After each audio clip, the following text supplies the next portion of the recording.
or are we watching the collapse of academic freedom in real time? I think it's too early to tell. I was very, very disappointed to see that Columbia and some of the other universities caved. They've been canceling, for instance, classes on, there was a class at UCLA about Gaza that was canceled in an effort to try to assuage the administration and avoid the negative consequences like these withdrawals of funds.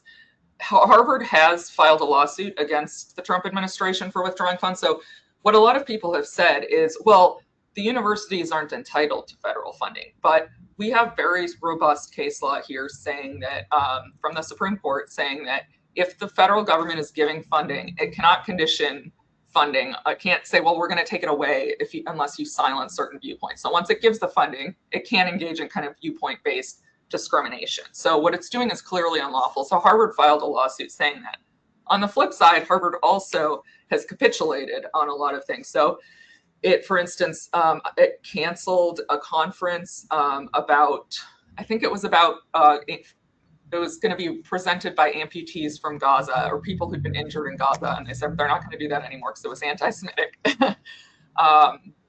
They also, there was another, they adopted the IHRA definition of anti-Semitism, which is very problematic because that includes speech that's critical of Israeli policy. So when disciplining students, they can say you're anti-Semitic for criticizing Israel, basically, and you can be disciplined under Title VI of our Civil Rights Act. So, so I would say it's sort of a mixed bag, and time will tell whether this is sort of the end of academic freedom or whether the universities end up deciding to stand up, and if the courts sort of uphold them in doing that. So, it's disturbing. I've never seen anything like this in my lifetime, but we've also gone through dark periods in our history before, like during the Red Scare and the McCarthy era and stuff, and we've ended up coming out of it and embracing free speech again.